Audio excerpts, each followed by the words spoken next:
No, hindi ko crush yun, no. Ayoko na lalaking pumapatol sa babae na may asawa na. Kadiri yung ganun, no. Ah, kaya pala, nagpahuli kang bumaba ng sasakyan para magpapansin sa kanya. Huwag na natin pag-usapan yun. May isa pa akong chika sa'yo. Alam mo ba, kilala mo yung si Marina at yung si Carl? Yung babae na laging nakariband. So, ayun nga. Alam ko hindi mo to pansin dahil wala ka namang ibang pakialam sa mga taong nasa paligid mo eh. O ito na nga, bali itong si lalaki, laging nakatambay doon sa pwesto ni babae. Tuwing break time ha, as in, hindi talaga maiiwan ng isang araw na hindi siya tatambay. Itong si lalaki, may jowa sa 5th floor, di ba? Yung jowa nun kasi, kasama ko lagi sa smoking area. Madalas talaga na nagkakasabay kami magyosi. O ngayon, sabi niya, medyo cold na jowa niya. Tapos parang may babae. Yung si Marina, di ba? Shibuli ang jowa words niya. Malay mo, nagustuhan na niyang lalaki kaya kapit na kapit doon kay Carl. Ha? Hindi naman. Kasi magpinsan yung dalawang yun. Sinong nagsabi sa'yo na magpinsan sila? Sila mismo. Di ba? Katabi ko dati yan si Marina. Nagtanong ako kung sinong nagpasok sa kanya. Yung pinsan niya nga raw. Tapos ayun, tinuro niya si Carl. Magka-apelyido kaya silang dalawa. Malamang hindi naman ata sabay ng break time yung jowa niya. Kaya doon na lang muna siya sa pinsan niya sasabay. Tsaka matagal naman na silang laging magkasama. Nakita ko yon sa ID nila na talagang parehas yung last name nila. Pinsang buo yon. Yung tatay ni Marina, kapatid yung tatay ni Carl. Ayan, magmamalisyosa ka na lang yung mali pa talaga. Kaya dapat inaalam mo muna. Sadya talagang may mga tao na walang ibang ginawa kundi bantayan ang buhay ng iba. Binibigyan ng ibang kahulugan ng bagay na dapat ay normal lang. Ganon ang ugali ni Marie. Simpleng bagay, nakikitaan niya ng kahulugan. Dahil sa ganong ugali, daranas din siya ng isang parusa. Magiging dahilan kaya ito para magbago siya? Ano kaya ang mangyayari sa malisyosa na katrabaho? Totoo yung sinasabi ko, no? Nakita ko talaga silang dalawa. Kayo ba? Ikaw babae, sasama ka sa lalaki sa dilim? Hindi naman, di ba? Siguro naman may pinakisuyo lang. Mali mo nagpatulong lang siya, di ba? Hindi naman porket nagpunta na sa dilim, may iba nang ginawa. Naku! Hindi na tayo mga bata para sa ganyan. Lahat ng bagay may dahilan. Baka naman kasi malisyosa ka lang talaga. Marami na akong napatunayang nakita ko at naramdaman ko. Pero totoo naman pala. Talaga ba? Mas marami naman ata yung hindi totoo. Naalala mo yung dating secretary ni boss? Yung sinasabi mong kabit niya dahil sinasabay niya umuwi? Yung pala kapatid niya?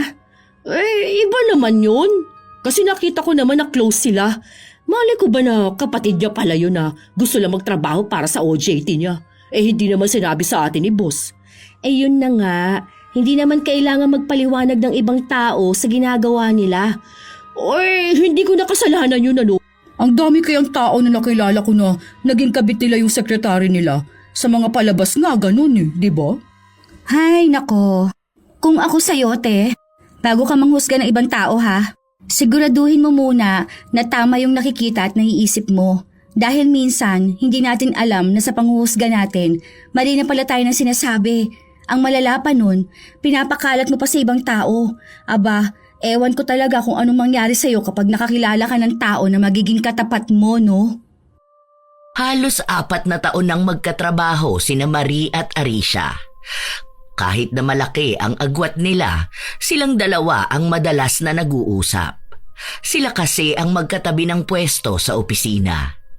Walang asawa si Marie dahil nasa 40 na ang kanyang edad. Habang si Arisha, 1 taon ang kasal pero wala pa ring anak. Isang araw, may dumating silang bagong empleyado. Siya na yata yung papalit kay Jane? Baka nga. Siguro may backer yun ano. Paano mo naman nasabi? Mamaya, maganda pala yung experience niya o kaya magaling siyang sumagot ng interview niya. Parang magkakilala sila ni James. Ewan ko. Alam mo ba kung paano ko nasabi? ganito kasi yan. Di ba kahapon nagyosi ako. Tapos may kausap yun si James na nasa ikabilang floor. Tapos sabi niya na yung kakilala niya papasok na bukas. Akala ko naman sa ibang office o kaya department. Tapos kanina, nung andoon niyang babae sa baba, kinausap ni James. Hanep ka naman magbigay ng info, te. Talagang detalyado, no? Buti naaalala mo pa yung ganyan. Ako kasi hindi ko na maalala kung anong nangyari kanina. Ano bang ulam natin kaninang umaga? Mapagmatsyag kasi talaga akong tao. Mabilis kong malaman kung may ugnayan ng dalawang tao kahit na unang beses ko palang nakita. Feeling ko, kabit yan ni James eh. Medyo bata pa ha. Siguro nasa 30s pa lang yan. 30s pa lang yan, ano? Grabe ka naman. Kabit talaga. Hindi ba pwedeng kamag-anak o kaya kaibigan, kakilala? Kung sakali man na totoo nga na siya ang nagpasok. Ano? Puro na lang ba kamag-anak? Alam ko na. Yung iba kaya nakabit sinasabi niya na kamag-anak nila yung isang tao. Pero ang totoo nun, kabit nila. Maniwala ka sa akin. Pustahan pa tayo oh. Ewan ko sa'yo, te. Bahala ka na nga lang muna dyan. May kailangan pa akong tapusin na report. Kapag ako hindi natapos dito, ikaw ang sisisihin ko. Susumbong talaga kita. Hindi pa ulit bumabalik sa kanyang ginagawa si Marie. Kung ano-anong kinukwento niya na hindi na rin masundan ni Arisha. Matapos lumabas sa kabilang opisina ang bagong empleyado, nilapitan si Arisha kasama ang isang HR. Sinabi sa kanya na siya na lang muna ang magturo. Doon din daw yun uupo, malapit sa kanila. Hello, be. Anong pangalan mo? Yumi po. Mahiyain ka talaga? Ang hinhi naman masyado ng boses mo. Ilang taon ka na? Bakit Yumi? Palayaw mo ba yon o may lahi kang Japanese? Ang dami mo namang tinatanong sa kanya. Nagtatanong lang naman ako dahil nga bagong katrabaho. Para nga mas makilala natin siya. Lalo na, dito lang din naman siya uupo malapit sa atin. Bale po, Mayumi ang pangalan ko. 33 years old po ako. Boyfriend mo ba yun si James? Ay, hindi po. Bayaw ko po siya. Saan ka last nag-work? Bale, online seller po ako eh. Single mom ka? Opo. Sabi niya kadalasan sa mga online seller, mga single mom. Wala naman sigurong masama sa single mom, no? Basta kaya niyang buhayin ng anak niya. Huwag ka na nga magtanong ng personal na buhay niya. Masama bang malaman ang buhay mo, Yumi? Pwede naman yun para magkakilanlan tayo rito, di ba? Kasi nga, magkakatrabaho tayo. Hindi rin po kasi ako sanay na magkwento ng buhay ko, Nay. Hoy, anong Nay? Wala pa akong asawa at anak ano. Nasa 40 pa lang ako. Ay, naku, sorry po, ma'am. Natawa ako dun sa Nay. Kita mo na, mas mukha ka pang nanay kesa sa kanya. Tara na nga rito, Yumi. Upo ka rito para turuan kita. Manahimik ka na kasi dyan, te. Para naman hindi ka na-o-offend. Basta, hindi pa naman ako mukhang nanay ah. Ganda ko kayo. Mas mukha pa nga raw akong bata kesa sa inyo rito. Grabe naman talaga makatawag sa akin ng Nay. Pasensya na po. Hindi ko naman po sinasadya. Akala ko kasi parehas na kayo ng edad ng ate ko. Yung panganay po namin na may 3 na pong anak. Tawa ng tawa si Arisha habang ramdam naman sa mga tingin ni Marie na hindi siya masaya. Ilang araw pa ang lumipas, nagkaroon na ng pwesto si Yumi. Nasa gitna nila si Arisha. Tahimik lang siyang magtrabaho habang si Marie wala namang ibang ginawa kundi ang magdaldal. Minsan pa, nagtanong na naman siya kay Yumi. Pansin mo ba yung isang laging kasama ng bayaw mo? Yung singkit? Si Martha? Minsan nakikita ko. Bakit po? Hindi ka ba nagdududa sa kanilang dalawa? Ito sa akin lang naman. Hindi ko naman inaano yung bayaw mo pero alam mo yun? Para kasing may something sa kanila. Wala naman yun. Nag-uusap lang naman yung dalawa. Mamaya makasira ka pa ng relasyon dahil lang sa haka-haka mong ganyan. Relasyon? Ano bang ginagawa ko? Nagtatanong lang naman ako. Alam ko na yung mga tanong mo na yan. Mamaya sasabihan mo si Yumi na baka babae ng bayaw niya yun. Ano namang aasahan mo kapag nasabi mo yun? Mabibigyan na rin ng meaning yung simpleng bagay lang sana? Nakikita ko naman silang dalawa na magkasama. Wala naman ako nakikitang mali sa ganun. Isa pa, hindi naman manloloko si Kuya James. Mukha lang yung barumbado pero mabait yun sa asawa niya. Oh, kita mo na, sa lahat ng tao rito, ikaw lang nakakakita ng mali dun sa dalawa. Malamang, hindi naman magiging ganun ka-close yung dalawa na yun kung walang something. Nakita mo na, lumabas din yung totoo. Yun ang gusto mong sabihin. Hindi ko na rin naman ipapaliwanag yung side ng bayaw ko. May mga tao kasi na nakikita nila yung mali sa iba habang yung buhay nila hindi nila maayos. Natawa si Arisha habang si Marie ay tahimik lang. Naiinis na siya. Hindi niya lang gaanong pinapahalata. Nung kinahapunan, habang dalawa lang silang magkasama, nagsalita na naman si Marie. Hindi ko feel yung bago. Hindi ka rin naman ata nun, Phil? Hindi ba? Iba yung vibes niya, ang pangit. Grabe ka naman makasabi ng pangit na vibe sa isang tao. Malay mo, kaya ayaw mo sa kanya dahil binabara ka niya. O kaya hindi siya madalas magsalita. Kapag ako naman yung kausap niya, maayos naman siya eh. Depende lang siguro talaga yan sa tao. Ewan ko ba? Basta sa akin may something talaga sa kanya. Hindi pa rin ako naniniwala na bayaw niya yon si James, no? Kailangan pa ba niyang patunayan sa'yo? Parang ganun lang yan sa kakilala ko. Yung dati kong katrabaho doon sa una kong work. Bali, ang pakilala magbayaw. Ayun pala magkabitan. Doon pa mismo sa trabaho namin nahuli nung asawa. Ayun, bihisto na sila, napahiya pa. Hindi naman siguro lahat ng tao kaparehas ng kwento ng buhay nung iba. Pero posible pa rin nakabit siya, di ba? Ako naman may bayaw rin ako pero hindi naman kami ganun magkasundo. Ano yun? Binibigyan siya ng pagkain? Kahit na hindi siya nag-order ng kape, bibigyan pa rin siya? Iba yung pakikitungo sa kanya, be. Kaya alam ko talaga na hindi lang sila simpleng magbayaw. Ay, malay mo naman, iba yung pamilya nila sa pamilya nyo. Kung wala kayong pakialaman sa bahay ninyo, baka sa kanila meron. Kung kapatid niya yung asawa ni James o malamang nun sasabihin ng ate niya na alagaan yung kapatid niya. Ganun ba? Yung nag-aalala yan sa trabaho, halata din naman na walang ibang namamagitan sa kanila. Alam mo, minsan nga linisin mo yung utak mo, hindi yung lagi na lang marumi. Kahit na anong sabihin kay Marie, talagang wala siyang ibang pinakikinggan.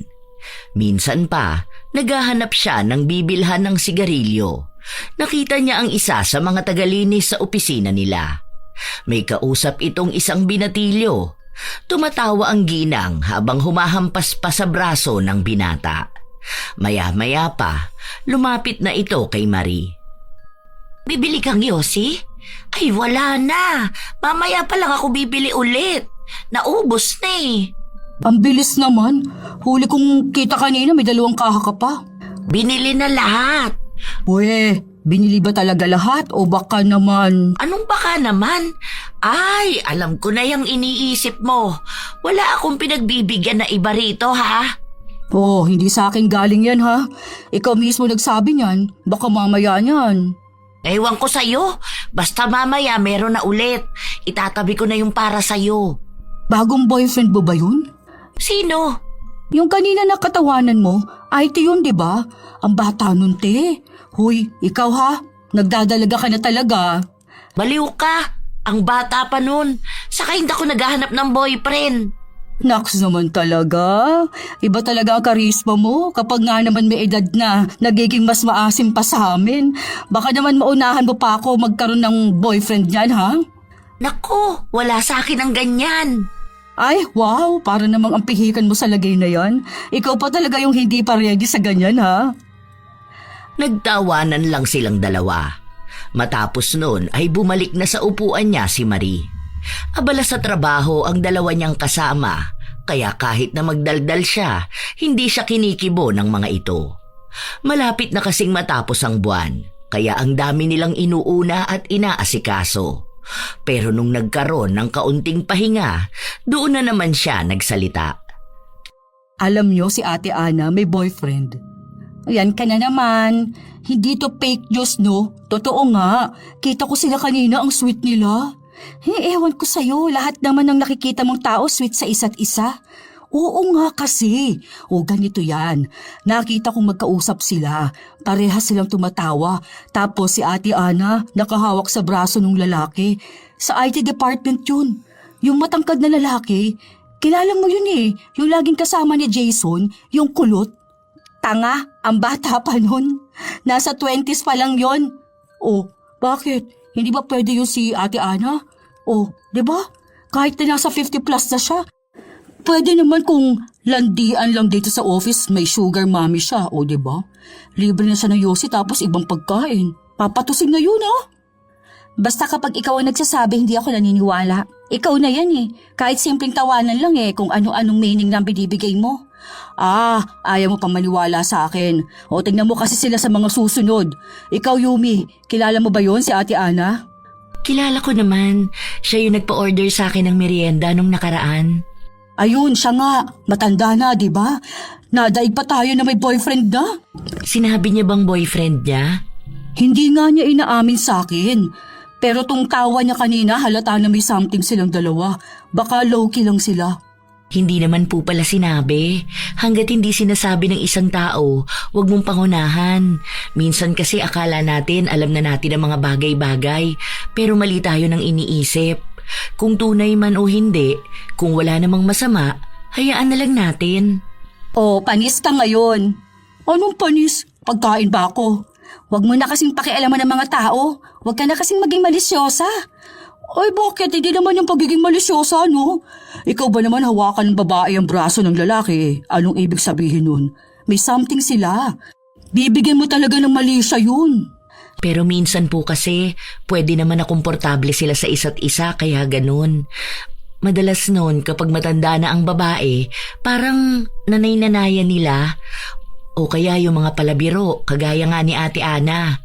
Kahit naman ako minsan niyayakap noon kapag nakikita niya ako eh. Tapos magkukwento na siya. Ganun lang po talaga ang ugali niya. Ganung mga bagay yung mga hindi binibigyan ng mali siya. Hindi mo pa kasi alam kung anong nangyayari dito sa office dahil nga sa bago ka pa lang. Saka mo sabihin yan kapag nagtagal ka na rito. Kahit naman magtagal ako, hindi ko pa rin pakikialaman ang buhay ng iba. Pwera na lang kung malalaman ko may kabit yung isa. Pero aalamin ko muna yung totoo.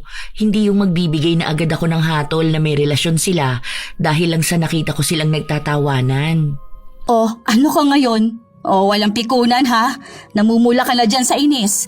Totoo naman na sinabi ni Yumi. Ayan kasi malisyosa. Hindi nga ako malisyosa. Nangyayari naman sa totoong buhay yung mga sinasabi ko eh. Sige, tingnan mo niyan sa mga susunod ha. Makikita niyo na tama talagang sinabi ko. Kalma ka na pala. Baka himatayin ka na niyan sa inis. Back to work na. Natatawa na lang ng palihim si Arisha dahil ngayon na lang ulit niya nakita si Marie na ganon kainis.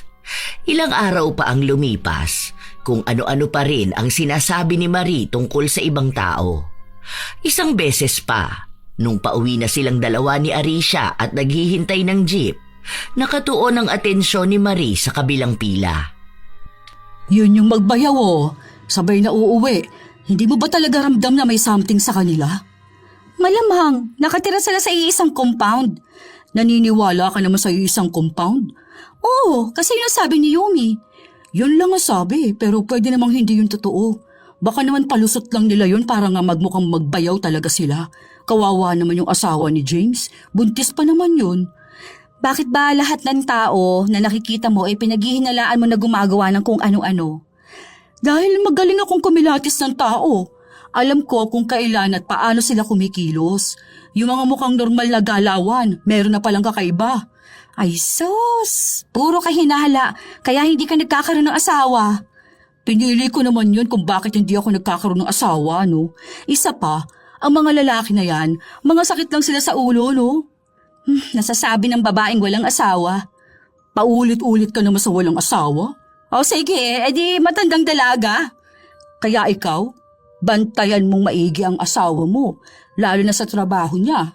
Madalas niya, nako, mga babae ang kasama niya. Piloto pa naman siya. Karamihan sa mga ganong klase ng trabaho, ang daming babae. Hindi naman sa pinag-overthink kita ha, pero ganun na nga. Hindi naman ako nag-aalala sa ganyan. Kung mambabae siya at mahuli ko siya, edi hiwalay agad. Sinabi ko na sa kanya yun. Alam niya, hindi ako nagbibigay ng second chance. Saka may tiwala naman ako sa kanya. Nasasabi mo lang yan ngayon. Tignan mo kapag dumating na ang araw na yun, ikaw rin ang mahihirapan talaga. Kaya mas maganda na mag-ingat. Kung ano-anong payo ang sinasabi ni Marie, pero mukhang hindi siya pinakikinggan ni Arisha. Basta para kay Arisha, maayos ang relasyon nila at hindi siya basta magpapaapekto sa sasabihin ng iba. Isang araw, habang abala silang lahat sa trabaho, may lumapit kay Marie. Galing sa kabilang departamento. Halata ang inis sa mukha ng babae. Bakit? Ano bang ginawa ko sa'yo? Sinabi ng babae na nagpapakalat siya ng maling impormasyon sa ibang tao. Ang babae kasi na yun, nakitang sumakay sa isang kotse. Kaya ang sabi ni Marie sa ibang mga nakakausap niya, may ibang trabaho ang babae na yun. Nagbebenta nga raw ng katawan. Kaya nang makarating yun ay sumugod siya kay Marie. Para hindi na humaba o makaapekto sa ibang mga nagtatrabaho sa problema, dalawa silang pinatawag sa opisina. Dahil wala naman silang ebidensya na si Marie ang nagsabi nun, walang nangyari. Pinagsabihan lang sila na kung may problema silang personal, wag nilang dalin sa trabaho. Sa labas daw nila pag-usapan. Mukhang hindi pa nga tapos ang babae, kaya sinabi niyang magkita sila sa labas mamaya. Oh, ano nangyari? Tanga yung babae na yun. Galit na galit siya kanina. Gigil na gigil ka mo. Eh bakit naman kasi ganun ang sinabi mo? Siya pala yung kinukwento mo nung nakaraan kaso hindi ko pinansin. Totoo naman yung sinabi ko ah. Nakita ko naman talaga siya sumakay sa kotse. Malay mo naman sundo niya yon. Matanda yung driver? Hindi pa pwede magkaroon ng matanda na sundo? Kaya nga, malay mo tatay niya o kaya tito niya o kung sino ka mag-anak niya o kaya driver lang talaga. Baka naman nag-book siya. Doon talaga siya sa unahan umupo eh. Kung nag-book siya, doon sana siya sa likod, di ba? Malay mo nga kamag-anak niya. Nakita mo na ba ang tatay niya? Alam mong itsura? Hindi pa, pero ramdam ko talaga na walker siya. Ay, bahala ka nga dyan. Kaya ka napapaaway eh. Makakita ka lang talaga ng katapat mo, tingnan mo. Ay, ewan ko na lang talaga sa'yo. Matapos ang trabaho nila, sumabay si Marie sa mas maraming tao para lang matakasan niya ang naghihintay sa kanya sa labas. Halos 1 linggo ng ganon ang ginagawa niya. Nawala na rin naman ang usapin pero hindi ang pagiging malisyosa ni Marie. Minsan pa, nakita niya ang isang lalaki at ang lalaki na katrabaho nila. Sabay na lumabas ng elevator. Saan kaya galing yung dalawa na yun? Sino? Yan si Tutoy? Kumuha ata ng order. Narinig ko usapan nila kanina. Food Panda raw. Oh, order lang nilang dalawa? Magjowa na siguro yung dalawang yan. Magkaibigan yan sila. Bading naman yan si Tutoy. Ano bang pangalan yan? Nakalimutan ko na. Francisco ata. Ayan nga. Bading yan. Bading? Paano mo naman nasabi? Ay, siya talaga nagsabi sa akin. Bumibili siya ng yosi sa akin tapos inamin niyang bading siya. Tinanong ko kasi siya kung single siya eh. Tapos sabi niya oo raw. Tapos ayun, nirereto nga kita. Eh sabi niya bading siya. Ah, baka hindi ka niya bet. Kaya naging bading na lang siya, no? Grabe ka naman sa akin. Biro lang, ano ka ba? Pero yun nga ang sabi niya. Kaya malabo talaga na magjowa yung dalawa na yan. Para ba silang mag-best friend? Baka magjowa yan sila rito. May ka-live-in yung babae, di ba? Ewan ko, di ko na maalala. Dahil may bago na naman siyang nakita, may bago na namang tao siyang pagdidiskitahan at pag-uusapan. Pagbalik niya sa upuan niya, sinabi niya agad ang bagong natuklasan sa katrabaho. Alam niyo ba? Ang baho mo naman. Mag-alcohol ka nga, amayosi ka. Ayun na nga, itong si Francisco sa si Laika magjowa, confirmed. Bading talaga yun si Francisco. Oy, paano mo nasabi? Ang pogi niya kaya? Sinabi niya sa akin noon. Tsaka nakita ko yung ex niya, kapitbahay namin. Hindi naman yun pumapatol sa babae, no? Tsaka si Laika, may ka-live-in yun. Ayan ka na naman ha. Ano na namang nakita mo? Nakita ko silang sabay lumabas ng elevator, tapos bumili ng pagkain nila. Yun lang? Para yun lang? Anong para yun lang? Malamang sabay pa talaga silang bumili. O sabay pa silang lumabas. May something na aamoy ko. Ay, ewan ko dyan sa pang-amoy mo. Palyado lagi. Hoy, hindi ako pumapalya, no? Bantayan nyo kasi ang mga galaw. Ayan, tingnan mo, tumayo si babae. Lalapit yan kay Francisco. Oh, tama ako, di ba? Bakit lagi sila magkasama? Malamang magkatrabaho. Yung ginagawa ni Laika, si Francisco ang gumagawa pagkatapos. Yung ibang files kailangan ni Francisco. Ano ka ba naman? Pati ganyan kailangan pang bantayan. Wala ka talagang magawa sa buhay mo, no? Aba, tingnan mo kasi maigi. Ikaw ba, Yumi, may napapansin ka bang kakaiba? Wala naman. Normal na magkatrabaho lang naman ang datingan nila. Walang special. Kita mo na, ikaw lang ang nakakakita ng kung ano-ano. Imposible na wala kayong napapansin. Baka kamo ayaw niya lang talagang pansinin. Alam mo, te, kung ako sa'yo, mag-focus ka na lang sa sarili mong buhay. Hindi lahat ng nangyayari sa paligid may ibig sabihin. At hindi lahat ng ibig sabihin na yon, talagang nangyayari sa totoong buhay. Iba yung nagbubulag-bulagan, ha? Wala naman nagbubulag-bulagan dito. Sadyang yung nakikita namin, normal lang. Yon, may kakampi na rin ako. Ano, kita mo na? Hindi talaga tama na maging malisyosa na katrabaho. Sus! Makikita nyo yan, totoo ang sinasabi ko. Baka sila naman na maging kaaway mo at sumugod sa'yo. Hindi tinigilan ni Marie ang dalawa. Kahit sinong makausap niya, lagi niyang sinasabi na may kakaiba sa dalawa. Hanggang sa may nakausap siya na isang tao na tila ba kagaya niya. Diba? Yun yung sinasabi ko sa kanila. Hindi naman sila naniniwala sa akin. Buti ka pa naiintindihan mo ko. Sinasabi nilang bading halata namang hindi. May something talaga sa kanilang dalawa. Niloloko na ni Laika yung asawa niya. Ay, hindi pa pala talaga asawa kasi ka-live-in niya pa lang naman. Kung ano-ano na ring paninira ang pinagsasabi nila. Matapos noon, bumalik naman sila sa trabaho. Ilang linggo ang nakalipas, natanggal sa trabaho ang kakwentuhan ni Marie dahil nalaman na may kabit ito sa opisina nila.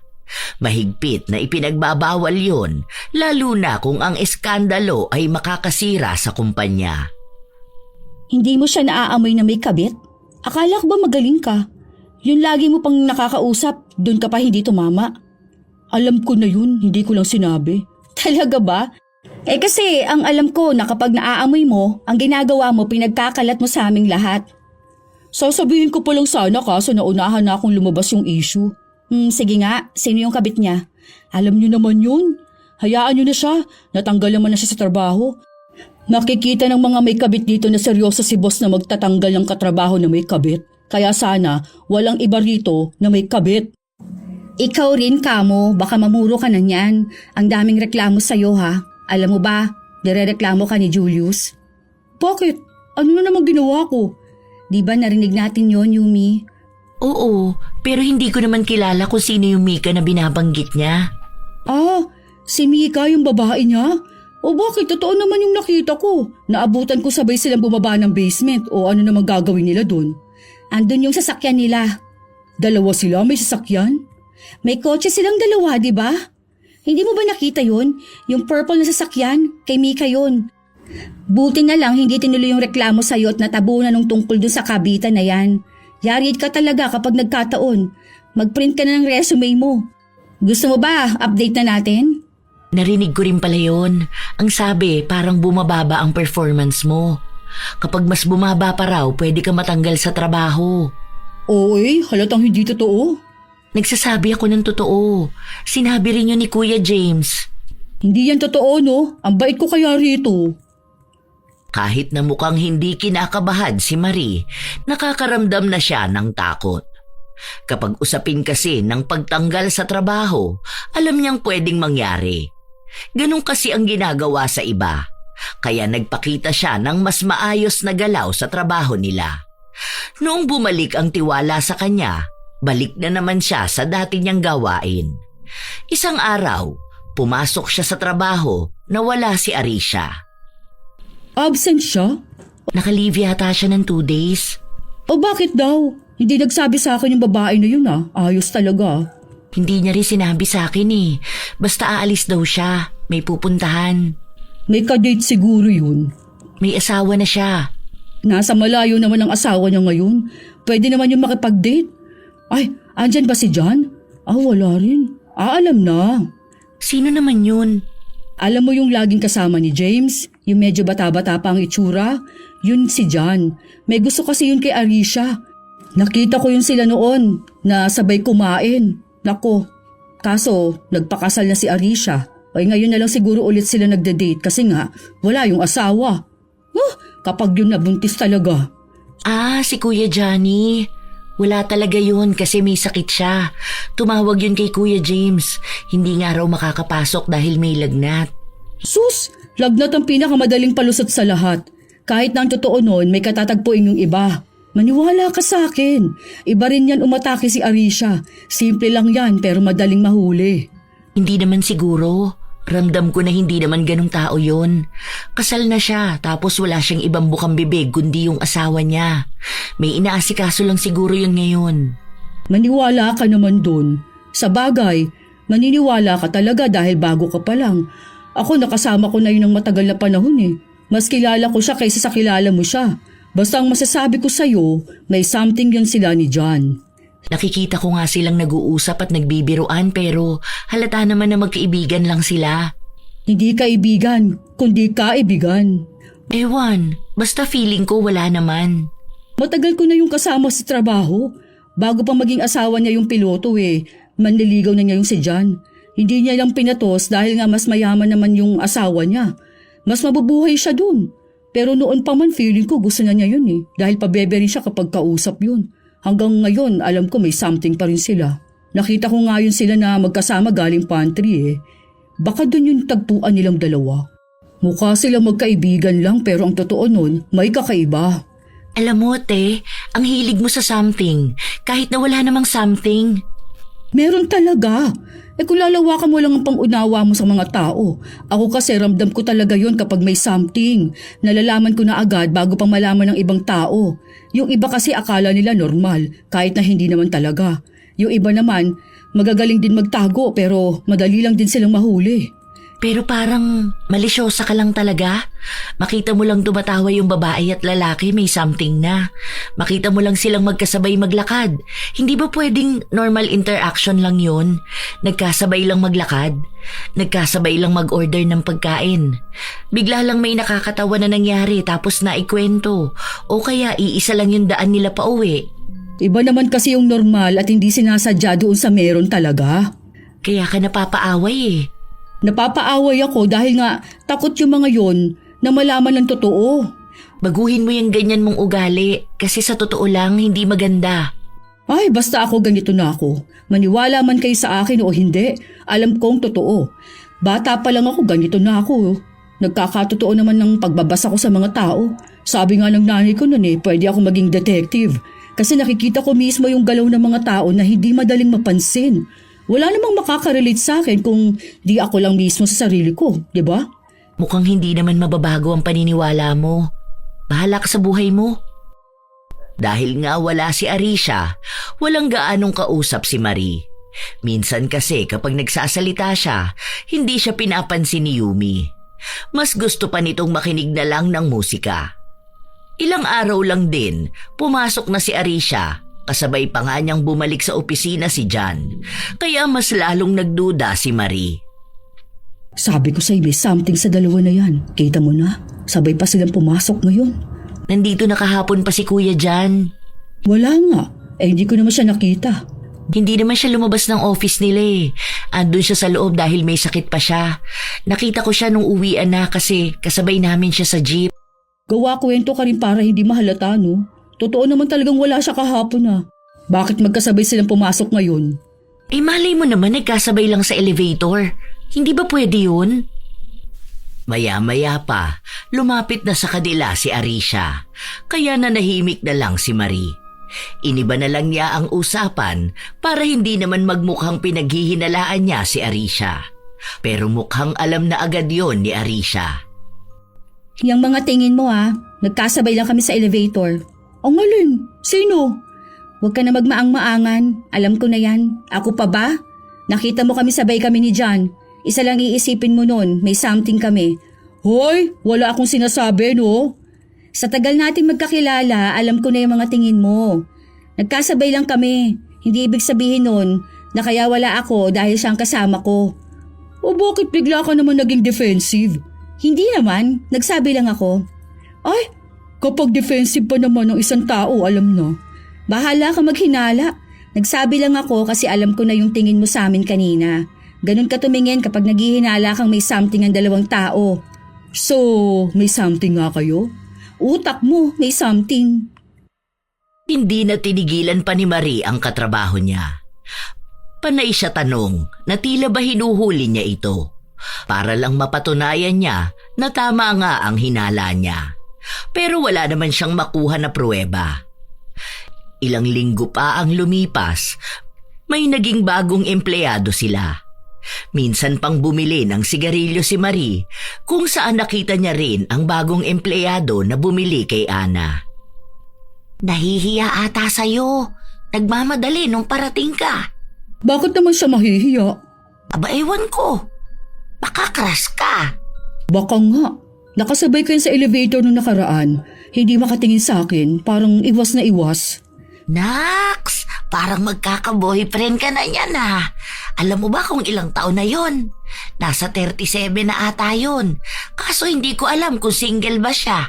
Single yun. Narinig ko usapan nila sa smoking area.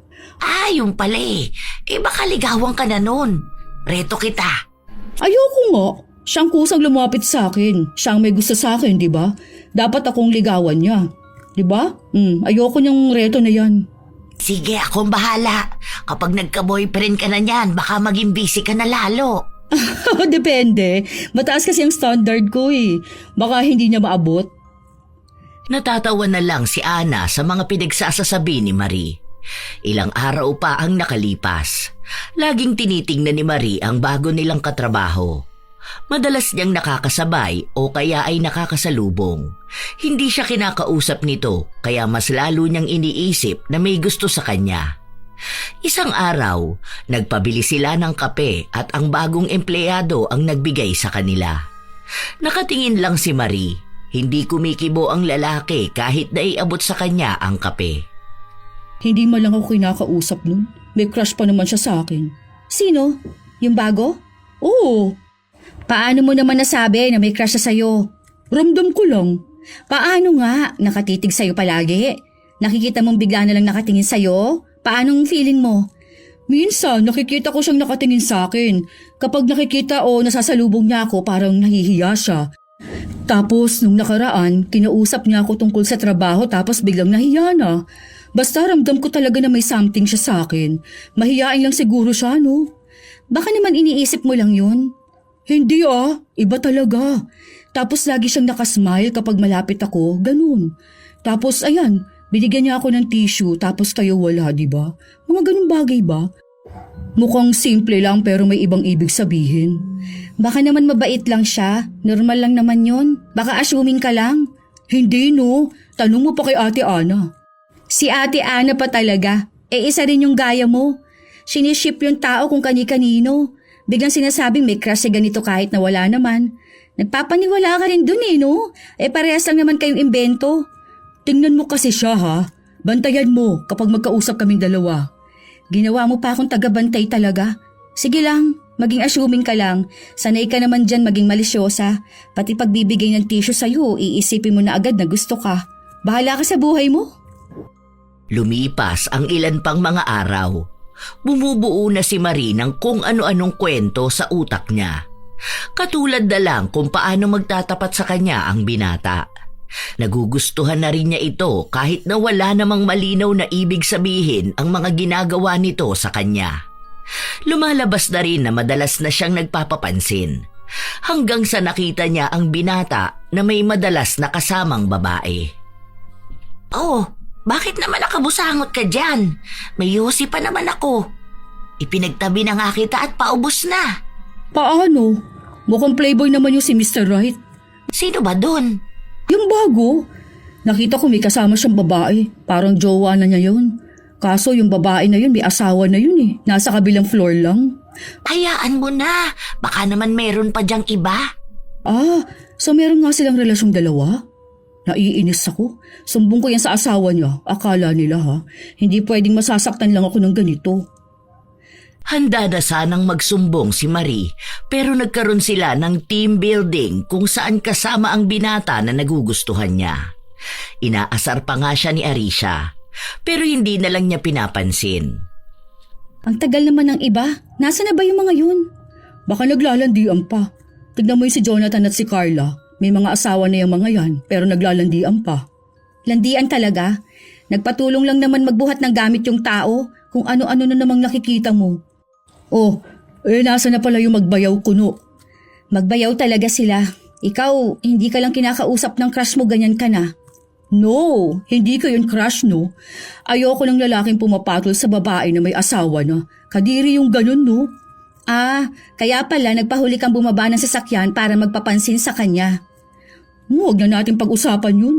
May isa pa akong chika sa'yo. Alam mo ba, kilala mo yung si Marina at yung si Carl? Ay yung babae na laging nakariband. So, yun nga. Alam ko hindi mo to napansin dahil wala ka namang ibang pakialam sa mga taong nasa paligid mo. Ito nga, bali itong si lalaki, laging nakatambay doon sa pwesto ni babae. Tuwing break time ha, as in, hindi talaga maiiwan ng isang araw na hindi siya tatambay. Itong si lalaki may jowa sa 5th floor, di ba? Yung jowa nun kasi, kasama ko lagi sa smoking area. Madalas talaga na nagkakasabay kami magyosi. Ngayon, sabi niya, medyo cold na ang jowa niya. Tapos parang may babae. Yung si Marina, di ba shibuli ang jowa words niya? Malay mo, nagustuhan na niyang lalaki kaya kapit na kapit dun kay Carl. Hindi naman, kasi magpinsan yung dalawang yun. Sinong nagsabi sa'yo na magpinsan sila? Sila mismo. Di ba katabi ko dati yan si Marina? Nagtanong ako kung sinong nagpasok sa kanya. Yung pinsan nga raw niya. Tapos ayun, tinuro niya si Carl. Magka-apelyido kaya silang dalawa. Malamang, hindi naman ata sabay ng break time yung jowa niya. Kaya doon na lang muna siya sa pinsan niya sasabay. Tsaka matagal naman na silang lagi magkasama. Nakita ko yun sa ID nila talaga na parehas yung last name nila. Pinsang buo yun. Yung tatay ni Marina, kapatid yung tatay ni Carl. O ayan, magmamalisyosa ka na lang, yung mali pa talaga. Kaya dapat inaalam mo muna. Ay, hindi ako naniniwala sa ganyan. Walang magpinsan na ganun. Parang lagi silang sweet dalawa ha. Tapos yung si lalaki, nag-iiwan ng jacket na dun kay babae. Ay, wag ako. Pwedeng gawa-gawa lang nila yun na magpinsan sila para hindi halata na naglalandian silang dalawa. Nagpapaniwala ka kaagad sa sinasabi nila. Alam mo, kahit ngayong araw lang magpahinga ka naman. Baka hanggang mamaya may makita ka na naman tapos bigyan mo na naman ng meaning. Paawat ka naman ng konti, sis. Hindi naman ako namumuna ng walang pupunahin, hindi ba? Lalabas na naman dyan yung mga kabitan. Malamang sa malamang yan. Kahit na anong sabihin ni Arisha, hindi pa rin nakikinig sa kanya ang katrabaho. Kung ano-ano pa rin ang pinupunan nito. Habang lahat sila ay masaya, tanging si Marie ang hindi. Dahil kahit nasabihin niyang ayaw niya sa bagong empleyado, nagpapapansin pa rin siya. Nasaktan nga siya nung nalaman niyang hindi naman pala talaga siya gusto nito. Nahihiya lang daw sa kanya dahil mukha siyang masungit. Wala raw ibang ibig sabihin ang ginagawa sa kanya. Sa katunayan daw, may nililigawan siya. Ano ba naman yung mga yan? Naglalandian pa talaga? Kapag yan sinumbong ko sa mga asawa nila. Alam mo, bitter ka lang. Akala ko ba wala kang gusto doon? Sino bang sinasabi mo? Totoo naman na wala akong gusto sa tao na yun, no? Sino ba siya? Naiinis ako dahil ang lalandi ng mga tao na yan. May mga asawa naman sila. Mga buwisit. Mga manloloko. Isa pa yung si Yumi. Nilalandi niya yung sinasabi niyang bayaw. Grabe ka naman sa nilalandi. Ano bang ginagawa nila? Nagpapapicture lang naman siya. Normal lang naman yan. Yung bayaw ko ganyan din naman. Taga-picture sa amin minsan. Okay lang naman yung ganyan eh. Normal lang. Ang hindi normal, yung habang nakakandong si Yumi. Hindi naman eh. Close silang dalawa pero kita mo naman may boundaries. Hindi yan totoo, do. Pinagtatakpan mo lang talaga yan sila. Bakit ko naman sila pagtatakpan? Totoo naman yung sinasabi ko. O so ako lang talaga yung nakakaramdam ng kakaiba sa mga kilos nila? Baka mamaya niyan kung kanino mo na naman yan sabihin ha. Baka mamaya mapahiyayang dalawa na yan. Hindi ko alam. Basta ang alam ko lang mali talaga yung ginagawa nilang ganyan. Hindi pwede yung naglalandian sila. Tapos ang pakilala nila sa isa't isa magbayaw. Tapos kung totoo man yun, kawawa yung asawa ni James. May kalandian din naman pala yung si Yumi. Hindi na napigilan ni Marie na ipakalat sa mga tao ang nakita niya at nararamdaman niya. Nung bumalik sila sa opisina, ang una niyang nakita ay si Ana. Maaga kasi siyang pumasok, kaya yon ang napagsabihan niya ng mga nangyari. Kapag may team building talaga naglalabasan yung mga malalandian Bakit? May nakita ka bang naging kabit? Lumang kabit at bagong kabit? Kilala mo yung nagpapakilala bilang magbayaw. Yung mukhang Japanese na babae?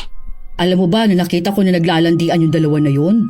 Kaya hindi ako naniniwala na magbayaw silang dalawa. Mas ramdam kong may kakaiba may something. Nakita ko nga na magkaakbay silang dalawa. Ibig sabihin nun, pwedeng kabit siya. Baka nga hindi pa totoo na magbayaw silang dalawa. Totoo ba? Nakita mo talaga? Tapos nung nasa team building kami, kulang na lang maghalikan silang dalawa sa sobrang close nila. Ikaw, ganun ka ba sa bayaw mo? Ay, hindi naman kami close ng bayaw ko. Kita mo na? Kaya imposible yung sinasabi nila. Hindi totoong asawa ng ate ni Yumi ang si James. Baka sila magkarelasyon. Ipinasok yan dito para lagi magkasama. Hindi nga naman sila pinaghihinalaan kapag nasa trabaho sila, di ba? Ang alam ko talaga, sabi nila magbayaw sila. Hindi ko naman napapansin kung sweet silang dalawa o ano. Pero ang madalas na nakikita ko kapag nagdadala ng gamit si James, minsan siya na rin yung nagbabayad ng pagkain ni Yumi. O kaya siya yung bumibili. Mga ganong bagay. Akala ko naman sobrang close na close nila. Kita mo na? Hindi ako pinaniniwalaan ng iba kapag sinasabi ko yan. Kala nila normal yun. Hindi kaya. Ngayon lang ako nakakita ng magbayaw na ganyan ka-sweet, no? Kaya hindi ako naniniwala sa mga sinasabi nila. Baka nga may nangyayari na sa kanilang dalawa. Paano mo naman nasabi na may nangyayari na sa kanila? Kasi nga, ito, ating lang to ha. Nakita ko sila nung nakaraan. Ito lang bago yung team building. Doon sila sumakay sa bandang Sogo. Medyo malayo yung sa office natin, di ba? Andun talaga sila, nakita ko. Grabe nga, naloka ako sa totoo lang. Pero hindi ko na yung pinaalam sa iba. Dahil baka mabuko sila. Baka mamaya dalawa pa sila matanggal sa trabaho. Paano naman yung paghawak? Pansin mo ba? Isa pa yun, talagang sobrang touchy ni James. Kung kapatid yun ang asawa niya, hindi sila ganun Dapat may konting ilangan, di ba? Kaya alam ko na may nangyayari na sa kanila. May isang anak yun si Yumi. What if si James ang ama? Nakakaloka naman yung mga pinagsasasabi mo. Ang ganda pa naman nun ni Yumi. Natutuwa ako sa mukha nun Mukha kasi siyang model. Diba? Ganda niya sana kaso naman wala naman sa amo ng mukha yung pagiging matinong babae. Pakawala, kumbaga. Kung ano-anong paninira na ang sinasabi ni Marie tungkol kay Yumi. Hindi lang naman kay Yumi, pati na rin kay Arisha. Halos lahat na ng mga naging kaopisina nila ang dami na niyang naikwento. Mga pagdududa na wala naman talagang katotohanan. Pero kapag kaharap naman niya ang dalawa, ang bait niya naman. Minsan pa, inabangan siya ni Yumi na umuwi. May pagkakataon kasi na dalawa lang silang naiwan sa opisina. Di mo ata kasabay ang bayaw mo. Nauna na siya dahil OT nga ako ng 2 hours. Alam mo namang umuwi niyan. Wala na atang jeep. Ako mag-book na lang ako. Pwede ba tayo mag-usap saglit? Tungkol saan? Mag-uusap lang pala bakit hindi pa kanina? Ang tagal natin magkasama ha? Oras kasi ng trabaho yon. May tinatapos tayo. Ayoko naman kung ano-anong pag-uusapan natin. Baka magkamali pa tayo sa ginagawa natin. Mabilisan lang tong sasabihin ko sa'yo dahil kailangan ko na ring umuwi. Para namang ang seryoso niyang sasabihin mo sa akin? Alam ko may sinasabi ka tungkol sa akin at kay Kuya James. Alam mo, nakarating na sa akin yun. Anong pinagsasasabi mo na kabit niya ako at may nangyayari sa amin? Matagal ko na yung narinig pero hindi ko na pinapansin dahil wala lang sa akin. Pero nakarating na sa ate ko. Alam mo bang galit na galit siya sa'yo? Ano na naman yun? Wala akong alam sa mga pinagsasabi mo ha? Hindi mo na maitatanggi yun dahil kilala na kita. Una pa lang, alam ko na ang ugali mo. Lalo na yung mga lumalabas sa bibig mo. Kung ano-anong pinagsasasabi mo tungkol sa ibang tao. Yung pagiging malisyosa mo ang nakakasira ng imahe ng iba. Hindi ako natutuwa. Sana naman sa susunod alamin mo muna kung totoo ba yung iniisip mo. Dahil hindi lahat ng bagay may ibig sabihin. Sa galit nga ng ate ko na isumpa ka niya. Ang sabi niya, mamaga sana yung bibig mo para hindi ka na magpakalat ng kung ano-anong chismis. Ano namang mangyayari sa sumpa na yun? Hindi naman totoo yun. Tsaka nagsasabi lang ako ng mga napapansin ko. Nasa inyo naman na yun kung saseryosohin nyo. Kung totoo man yun o hindi. Kayo lang din naman ang nakakaalam nun, di ba? Yung ate ko, minsan lang yung manumpa pero nagkakatotoo. Kung ako sa'yo, baguhin mo na yung ugali mo bago pa mamagay ang labi mo. Ikaw rin. Basta, alam ko wala naman ako masamang ginagawa. Kayo ang may problema. Hindi ko nasagot yun. Kung apektado kayo sa mga sinasabi ko, iisa lang ang ibig sabihin nun. Totoo yun. Kahit na mali naman talaga siya, pinanindigan niyang nasa tama siya. Na lahat ng sinabi niya bilang malisyosa na katrabaho, lahat yun ay totoo. Matapos lang din ang usapan na yun, hindi na nakipag-usap pa si Yumi kay Marie. Ramdam na yun ni Arisha, pero hindi naman na yun bago sa kanya. Siya lang naman ang nakikipag-usap kay Marie dahil kahit na hindi siya magsalita, tuloy-tuloy lang si Marie. Minsan pa, pumasok si Marie na tila ba namumula ang palibot ng kanyang labi. Maputi siya kaya halata agad ang pamumula. Ano nangyari dyan sa labi mo naman? Kumain ka ba ng maanghang? Halata ba masyado? Kumain kami ng ano? Nakalimutan kong tawag dun. Basta yung Korean na noodles na sobrang anghang. Yung as in super anghang, color black na may red yun eh. Buldak ata ang tawag doon. Ewan ko, basta yun. Kagabi pa naman namin kinain. Kaso sobrang anghang naman kasi nun. Ang sakit nga ng labi ko. Kaya naman pala ganyan namumula. Bakit naman kasi kumain ka nun? Napanood ko na sobrang anghang nga nun.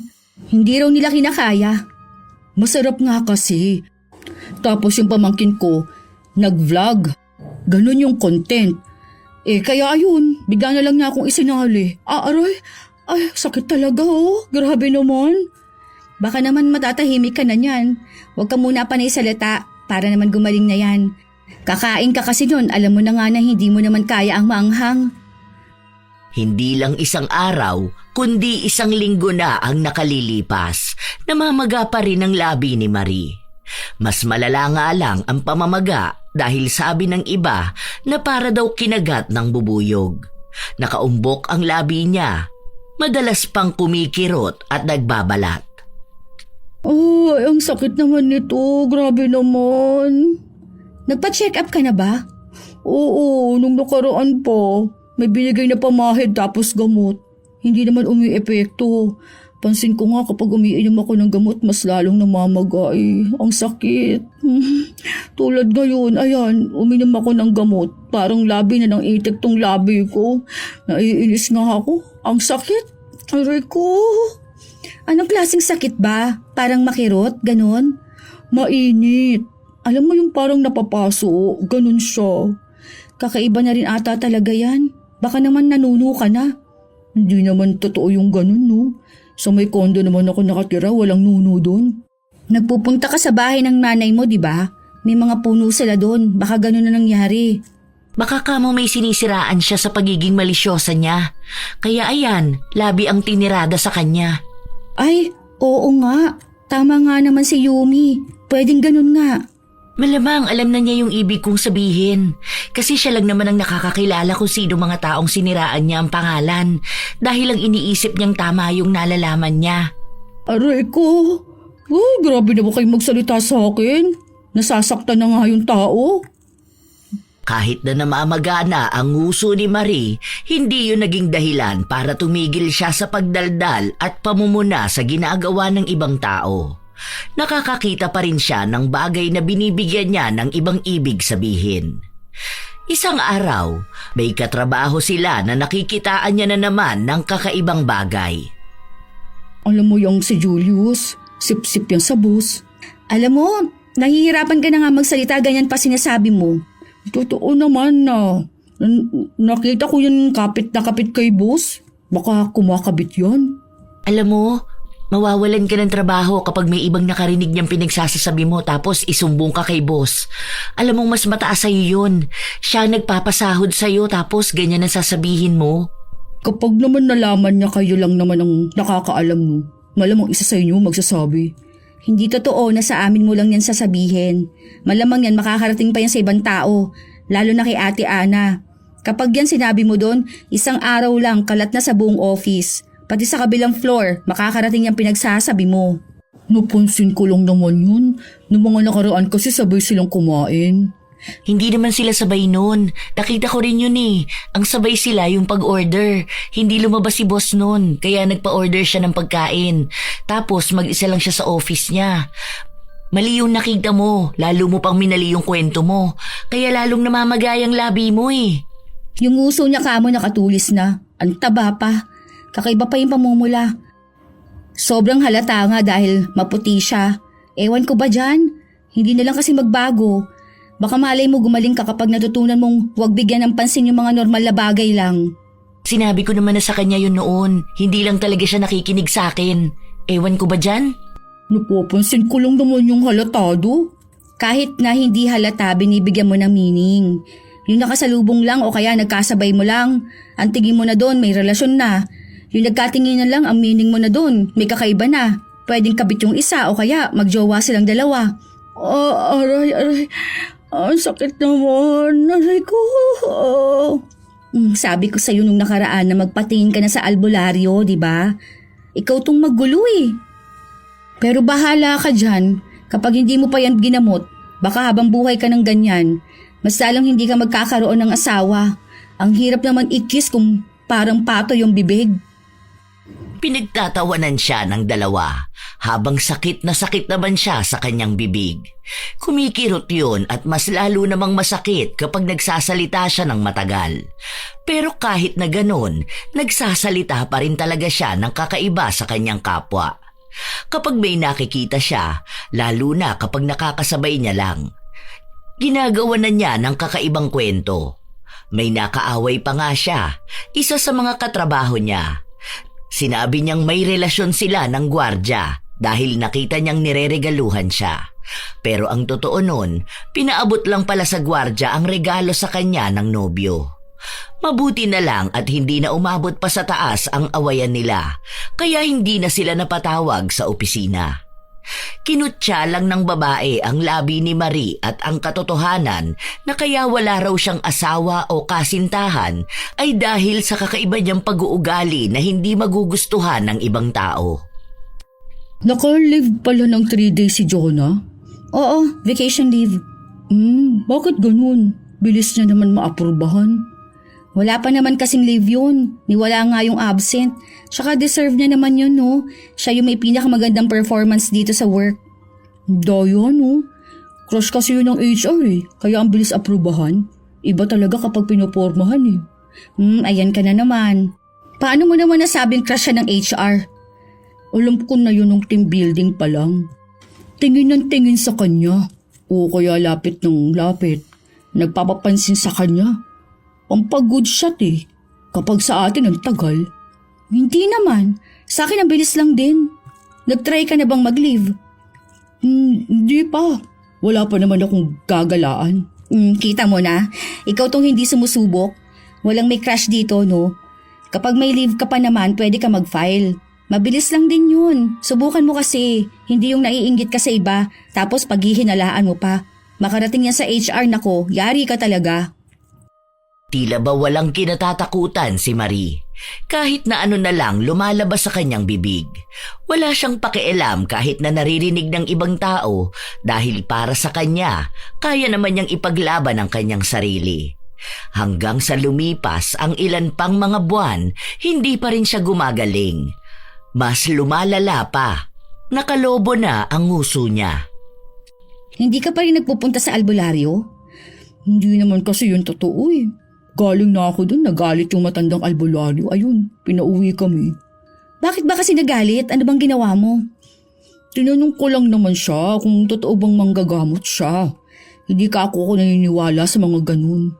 Aba, talaga nga namang magagalit yun. Ikaw ba naman pagdudahan yung kakayahan mo?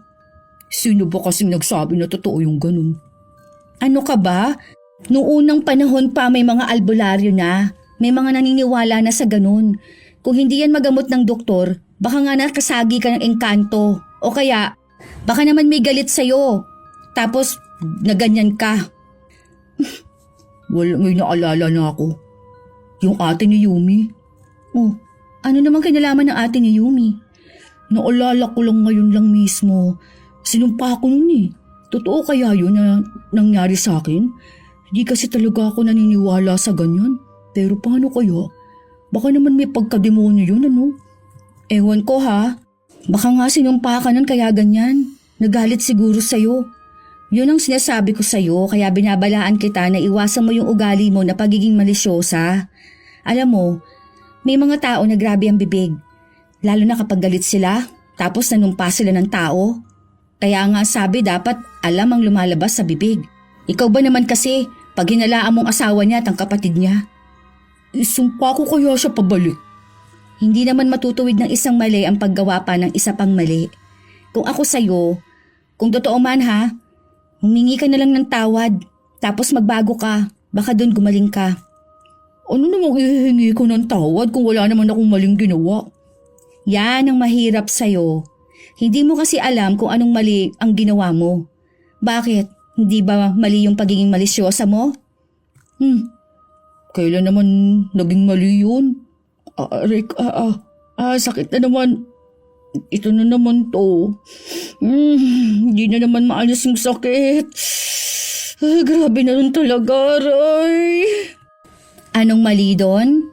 Yung binibigyan mo ng maling ibig sabihin, ang mga ginagawa lang ng normal na tao. Nakakasira yun sa pangalan nila. Pwedeng paniwalaan ng iba yun, tapos kapag nakikita sila, nagiging pangit ang tingin sa kanila. Sige nga, ikaw, tatanungin kita. Paano kung malaman mo yung ibang tao, ang iniisip, kasamting mo yung nagde-deliver ng tubig? Si Kuya Mon? O di ba close kayo nun? Kabiruan mo nga yun tuwing nagpupunta rito. Uy, kaibigan ko lang yun oh. Tsaka ang tanda na nun. Nasa 50 plus na yun. Ayun nga ang sinasabi ko. Yun mismo ang tinutukoy ko. Ganyan mismo yung reaksyon ng mga tao kapag nalaman nila na kinukwento mo sila sa iba. Iba naman kasi yung sa kanila, no? Hindi yun iba. Walang pinagkaiba yung closeness ninyo ni Kuya Mon. Siya nga binibigyan ka pa ng yosi. Kung ang isip namin tulad ng iyo, aakalain talaga namin na manliligaw mo yun. Pwede ring jowa mo kasi nahihirita mo ng libre, di ba? O kaso hindi naman kami malisyosa. Kaya bakit namin papansinin yung galawan ng pagkakaibigan lang? Ganun yung sinasabi ko sa'yo. Yung dapat na matutunan mo. Aray, ang kirot naman ng huso ko. Ang sakit na naman. Hindi na nakaapila pa si Marie sa mga sinasabi sa kanya. Pero mukhang kahit na anong sakit niya o nangyayari sa kanya, hindi pa rin nawawala ang pagiging malisyosa niya. Kung sino-sino pa rin ang sinisiraan niya. Walang lusot ang kahit na sino sa kanya. Minsan pa, may kinuwento na naman siya kay Ana. Totoo nga. Siya naman yung umami na may something silang dalawa. We, ang sabi ni Lucas, ang gusto niya ay si Lara. Bakit naman ngayon may something na silang dalawa ni Jenny? Nahihilo na kamo ko sa mga pangalan na binabanggit mo. Magkakatunog kasi sila eh. Ewan ko doon. Playboy din kasi, no? Tsaka yung kalaban niya dyan kay Jenny, yung isang HR. Sino dun? Si Sir Lawrence. Ay, may gusto ba yun kay Jenny? Maniwala ka sa akin. Nakita ko sila noon na magkasabay umuwi. Ikaw ba naman sasabay kang umuwi kung wala kang something? Tsaka nakita ko yung binuhat niya pa yung bitbit. HR ka tapos yung normal na empleyado ninyo. Tutulungan mo sa gamit niya? Kung wala silang something, anong ibig sabihin dun? Sinasabi mo ba na dalawa ang kasamting ni Jenny? Hindi lang dalawa. Malamang meron pa yan sa ibang floor. Hilig nun sa smoking area, hindi naman nag-yosi. Tamang vape lang siya dun. Talaga ba? Ay mukha pa naman ding maamo yung si Jenny. Ang hindi alam ni Marie, may isang katrabaho nilang nakarinig ng mga sinabi niya at nirecord yun. Kaya mismong araw na yun ay pinatawag siya. Noong una nga ay hindi niya alam kung bakit. Ang iniisip niya, baka pagagalitan siya dahil 2 araw siyang hindi nakapasok. Sobrang sakit kasi ng bibig niya nung mga araw na yon. Pero sinabi sa kanya na matatanggal na siya sa trabaho. Hanggang sa susunod na linggo na lang siya. Magpapapasok ng kapalit niya bago siya tatanggalin. Bakit naman po? Huwag niyo po akong tanggalin sa trabaho. Makuha naman po kayo sa akin. Hindi niyo po ba nakikitang may sakit po ako? Parang awa niyo na po. Hindi siya pinakinggan dahil ang dami na raw reklamo tungkol sa kanya. Lalo na ang mga katrabaho niyang binigyan niya ng mali siya. Hindi raw sila papayag na may nasisirang tao dahil lang sa mga salita. Itatanggi niya pa sana ang ginawa niya pero may ebidensya na. Dinig na dinig mismo ang sinabi niya. Kaya kahit na ayaw niya, wala na siyang iba pang magagawa. Sobrang lungkot niya nung bumalik siya sa kanyang pwesto. Ano nangyari sa'yo?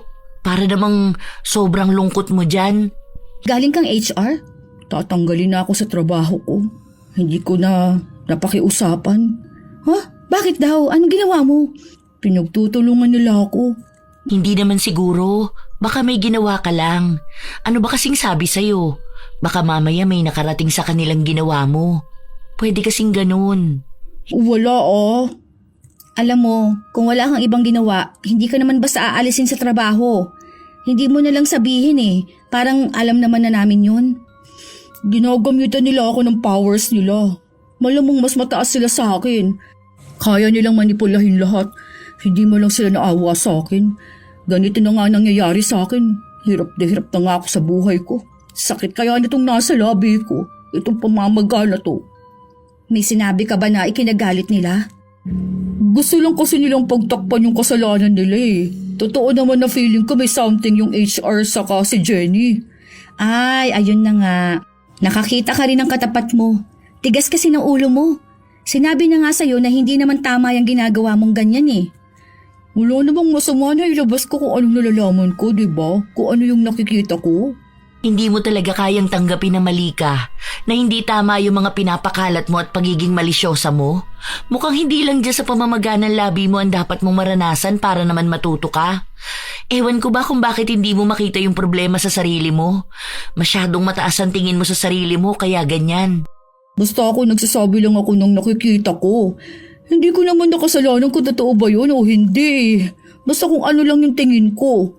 Kung guilty pala sila, okay. Di mas lalo nilang pinatunayan yung ngayong paalisin nila ako. Okay lang. May ibang trabaho naman na pwede sa akin.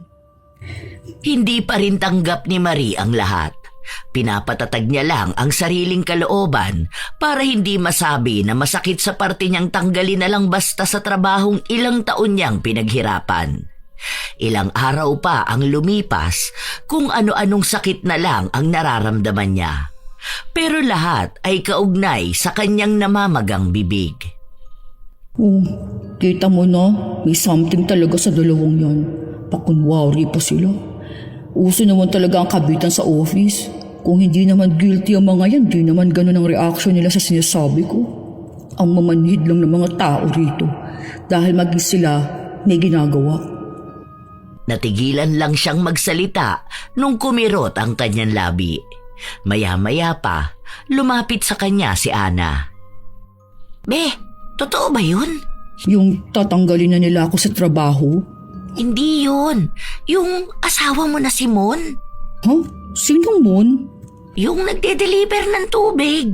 Hindi. Sino nagsabi nun? Ewan ko ba, narinig ko lang kung saan. Kasi nung nakaraan daw, binigyan ka ng gamot. Tapos lagi nagtatanong sa ibang tao kung anong kailangan mo. Tapos kung kumusta ka na, ganun. Lalo na nung wala ka. Tapos parang mag-asawa na raw yung tingin nila sa inyong dalawa. Grabe namang nagsabi sa'yo nun. Magkaibigan lang kaya kaming dalawa. Ni wala nga akong nararamdaman o napapansin na kakaiba. Ganun ba? Yung kasi ang nakarating sa akin. Kahit nga sa kabilang floor, yun ang alam. Nung nasa smoking area ko, dinig ko rin Nung nakita nga nila si Mon, tinutokso nila sa'yo. Crush ka nga ata talaga nun.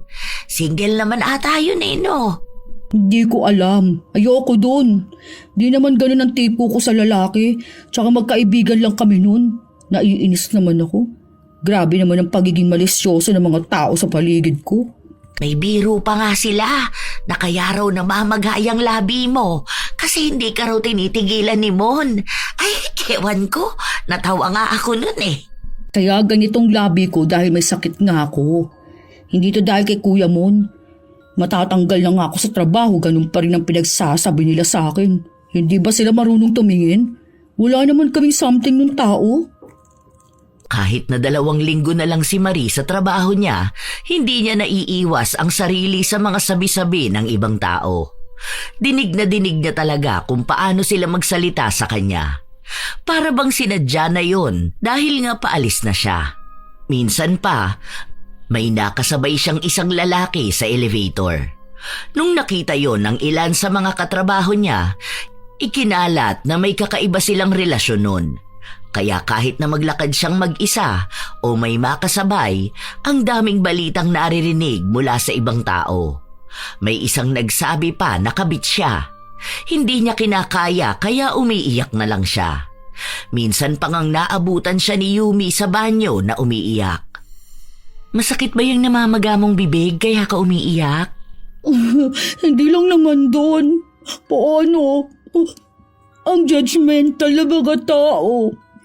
Kung ano-ano sinasabi nila tungkol sa akin. At dahil doon sa sinasabi nakabit ka? Narinig ko na nga yun. Nakita ka raw kasi na lumabas ng hotel kasama yun eh. Hindi naman kami yung magkasama nun sa hotel eh. Sakto na iisang hotel lang yung napuntahan namin. Doon ako natulog dahil may check-up ako kinabukasan. Yun nga rin ang sabi, baka nabuntis ka na. Nakita mo na. Grabe ang mga tao na manghusga sa akin. Hindi mo lang nila inalam kung totoo ba. Grabe ba yung pagiging malisyosa nila? Mas grabe pa. Hindi mo ba alam na ganun ka rin naman? Kahit na kailan hindi ako naging ganun. Sobra naman sila. Nagsabi lang naman ako nung nakita at napapansin ko. May pagkakaiba ba yun sa ginagawa nila ngayon? Parang iisa lang naman yun ah. Kasi nung nakita mo kaming nasa tapat ng Sogo, ang sabi mo galing kami doon. Kahit na doon lang kami sumakay dahil bumili kami ng gamot doon sa katabing pharmacy. Tapos ang sabi mo pa, yung anak ko anak ng bayaw ko. Nakabit din ako, di ba? Ano bang sabi mo tungkol kay Arisha? Nakabit niya yung si Kuya dyan. Ano pa ba? Yung isa pa na kabit kamo nila ang isa't isa. Parehas lang din naman yun ang sinasabi nila tungkol sa'yo ngayon. Kung anong nakikita nila, binibigyan nila ng meaning. Katulad ng pagbibigay mo ng meaning sa ginagawa at kinikilos nila. Binabalik lang nila sa'yo. Mas malala naman yung kanila, no?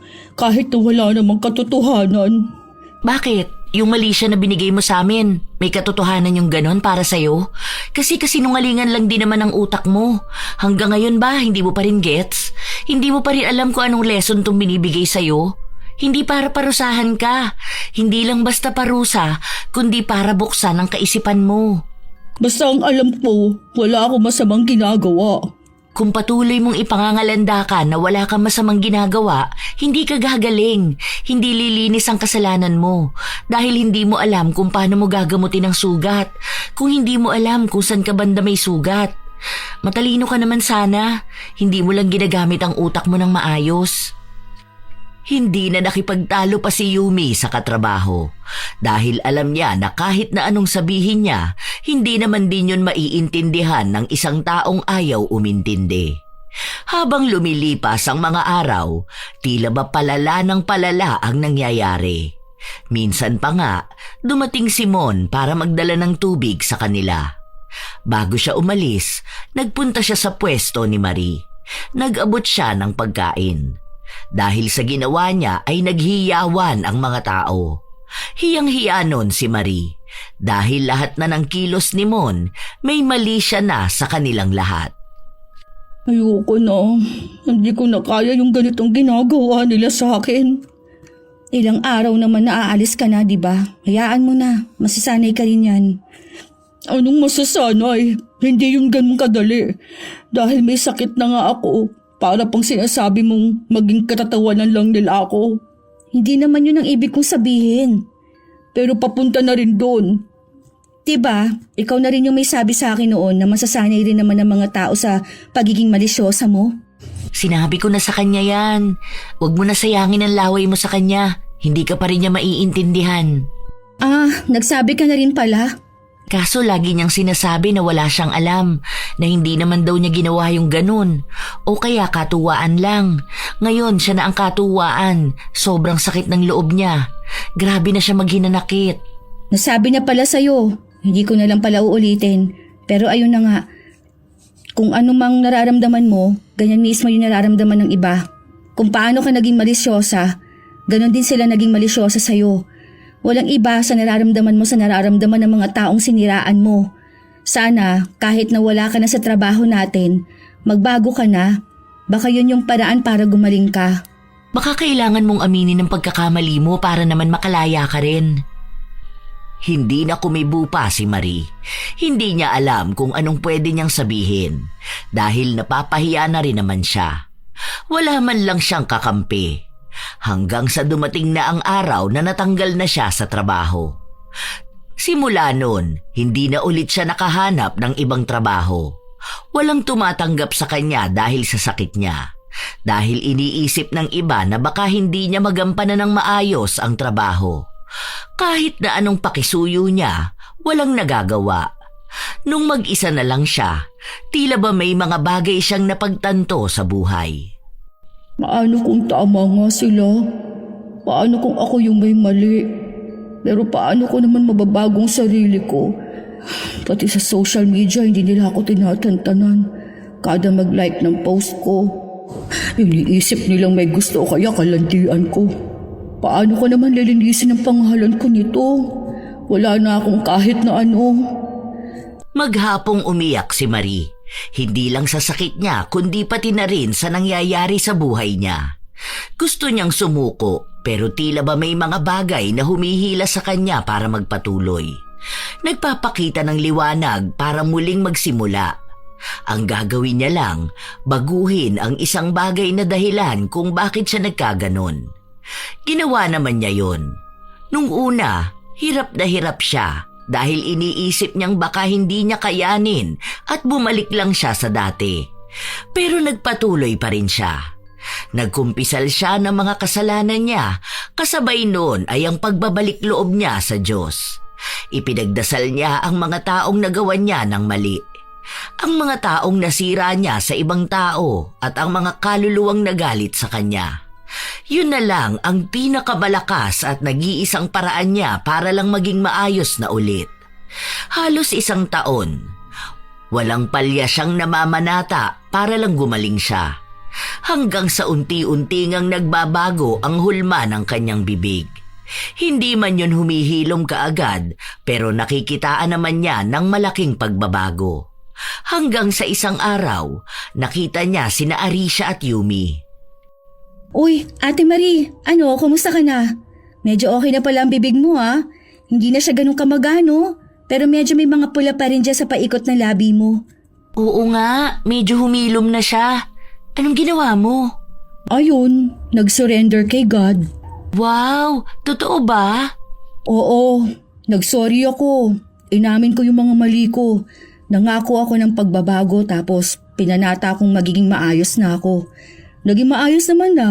Hindi pa ganun kahalata pero feeling ko magiging maayos na rin to ng tuluyan. Kumusta na pala kayo? Sorry nga pala doon sa mga nagawa ko nun ha. Alam nyo na kung ano yun. Wow, nakakatuwa naman nagbago ka na. Okay naman kami ate. Doon pa rin kami nag-work. Ikaw ba, kumusta ka doon sa trabaho mo? Ay, may trabaho ka na ba? Oo, meron na. Okay naman, may mga bago akong kaibigan doon. May mga bago kang katsismisan? Hindi naman siguro mawawala ang chismis, no? Pero at least, hindi naman na ako malisyosa. Wala na akong say sa iba. Kahit minsan parang hinihikayat akong bumalik sa ganung ugali.